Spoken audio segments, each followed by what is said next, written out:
Once again, Langrisser has outdone themselves by adding another amazing strong tank, which has a unique mechanic that allows her to faction buff with those in a specific class type. So if you guys don't know what she does, her talent allows her to reduce her damage taken by 10% at 3 stars. At 6 stars, it maximizes all the way up to 30%. After taking action, she gains 1 stack of mirror light, which will increase her int by 2%. And so whenever she is being dispelled by, let's say, Sword Soul, that stack will be removed first before any other buffs on her does. And these things can stack all the way up to 5 times, so that means she can have a total of 10% int increase. So for example, let's say that she gets hit with something like Sword Soul. So if she has 5 stacks of Mirror Light, those stacks will get removed, all of them, since Sword Soul is a skill that removes 5 buffs. But if she has 2 Mirror Light and gets hit with Sword Soul, she will lose those 2 stacks of Mirror Light first before having 3 other buffs be removed. Whenever she dies, she does get to revive for 20% of her HP, which is 50% at 6 stars, and then she will gain more stacks of Mirror Light, which obviously only can be triggered up to 1 time every battle. Now for her class mastery stones, there are some different ways you can do. For me, I went with HP, defense, and magic defense for armor and headwear. Then for the weapon and accessory, I went with HP, int, and magic defense. Now the reason I went with magic defense, my Lightbringer defense is actually much higher than her magic defense. And obviously you don't want skill on her because she is a tank. Now another thing to know about Lightbringer is that whenever she guards, she adds 50% of her int into her defense and magic defense. And because of this, you can actually go with ints for her armor and helmet if you decide to do that. And then for the third slot, you can do something like defense for the armor and then magic defense for the helmet. I didn't go with that since I do want my Lightbringer to be as defensive as she can be, while also still trying to give her more int. And I did the same way for her arena stones. If you want to give her more int, then that is totally fine. So I would say that you can do HP, int, defense or magic defense, whichever is the lowest, and then crit resist down and crit damage down. Another thing I thought of that you can maybe even do is HP, int, defense, magic defense, and then the last one, crit damage down. Now I didn't add crit resist onto that kind of set is because with the 3C, she can already lower her chance of being crit. So whichever way that you want to build her is up to you. For her soldiers, her main one are the Phalanx, Guardian Infantry for physical tanking, and then Templar Knights for magic tanking. The Phalanx are one of the best physical tanking soldiers to use, and as for the Guardian Infantry, I would say that they are kinda situational, but what I don't like about them is that they do need to be above a certain amount of HP in order to have that defense increase. The Templar Knights, one of the best magic tanking soldiers that you can use, as they can naturally increase their magic defense even more. The Warrior Protector can also do the same thing, but maybe not as tanky as the Templar Knights because they can do a little bit more damage while also being able to attack from 2 blocks. Some honorable mention are the State Guard and the Treant Guard, and I've seen a few people use the Fighting Monks, although I wouldn't really recommend it all that much since they don't really have as much damage resist as compared to the other soldiers I've mentioned, but maybe the Training Grounds could make up for it. Now for weapons, Gift of Eternal Life is her best option since this allows her to be a pseudo healer because of the 2C skill that you'll want to normally bring with her. If you don't have these, then you can do the Blue or Red Moon since not only does it increase her int, but also increase her HP or magic defense. Or if you want her to be really defensive, then you can do the Oath of Justice. For her armor, 2 her best choice is, of course, one of them being the Forbidden Defender's armor, and the other one is the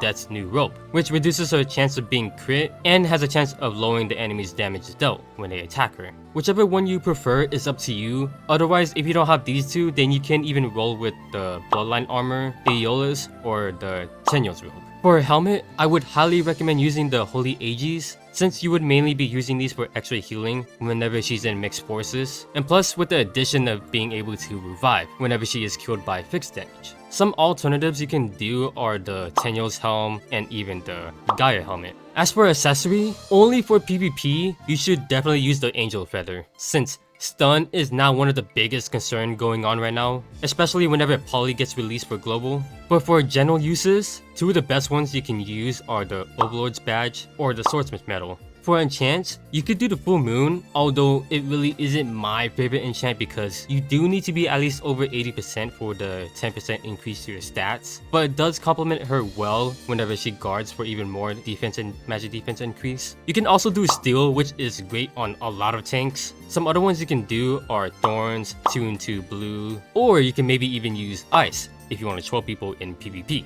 Alright, so hopefully all that gave you guys an idea on how to build Lightbringer. So without further ado, let's begin the first awakening stage. Alright, so we're gonna be facing against Julian, Licorice, and Wetam. Now, as for the skills that you want to bring with her, Discipline, most definitely, once on cooldown, and is able to heal yourself. You could bring another attacking skill like Holy Shield Bash, but if you find yourself having trouble surviving stuff, then you can bring the guard skill, since whenever you use this, you add more defense and magic defense. Another one you can use is the AoE skill right here if you want to weaken the enemy, which is a really great way of tackling these stuff. But for me, I am gonna go with 2 single target attacking skills since she is pretty well built. And then for our soldiers, I would not recommend going with the Lancers since Wetam is using an infantry soldier. But Licorice and Wetam are a demon, so you can use the Zealots, Fighting Monks, and even the Exorcists if you have these guys upgraded. Lightbringer does have a lot of great soldier options to use, so just use the best one that you have upgraded. But for me, I am gonna challenge myself and use the Phalanx. Now these guys won't really help me a whole ton since they're not really built for attacking, but I have a feeling that most of you guys will have these guys more upgraded than anything else because they are one of the best soldiers to use for tanking. Alright, so with Julian, I'm just gonna straight up attack him. Let's hope this one shot. Okay, it does not one shot, but yeah, that is totally fine.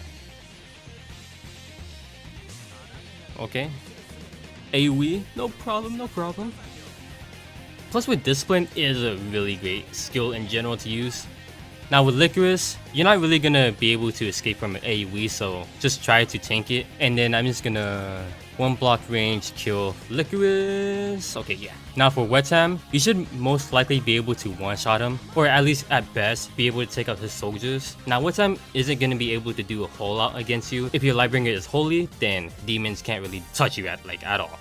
More than likely, you should be able to one-shot him. If not, then bring that guard skill to increase your defensive stats and try to use the terrain on the right and left to have more of that defense increase. But yeah, overall, I don't think this should really give you guys a whole lot of trouble since Lightbringer is able to heal herself and is able to revive, giving you that extra chance. Now for a 3C skill, it has a 3-turn cooldown. For a passive, she guards nearby allies within 1 block, immune to displacement effect, heal reversal, and curse of wounding. It also has a command effect whereas allies within 2 blocks of Lightbringer will have their crit reduced by 20%, and also holy allies will have their defense increased by an extra 10%. Now when you activate this skill, it's pretty much like Christiane, where her guard range increases by 2 blocks and is able to faction buff. But the thing about Lightbringer's faction buff is that she buffs up those who are in the holy class, which makes her very unique. And the main reason why a lot of people will want her, because it opens up a lot of different team comps and optimization, especially in PvP where you'll definitely see this the most. But yeah, let's take a look at her skill animation here.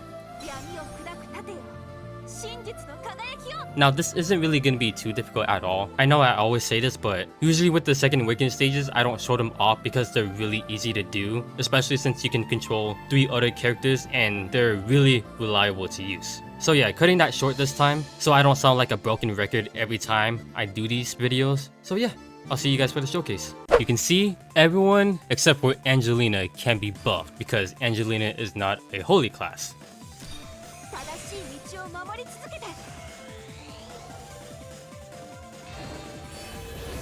But if I remember about something from this faction buff, it's not like all the other faction buff where they have the special effect like Elwyn's. This faction buff only increases like the attack, defense, and magic defense increase. But yeah, some other effects that it does is that it does give a command range where the chance of being crit is reduced by 20% and only holy class characters get the 10% increase to the defense, as you can see with Angelina here. So yeah, since Lightbringer did use a 3C, her command range is increased by 3. But the only thing that Angelina doesn't have is a defense boost from the command effect, since it is only applied to holy class. And some things to note is that always whenever she guards, she gets the additional defense and magic defense increase. But it is dispellable, by the way, which isn't really a problem that Lightbringer should really face since she does have her mirror light stacks. Honestly, I was really questioning about making this 3C video since it basically is just a faction buff and that's all you're really seeing.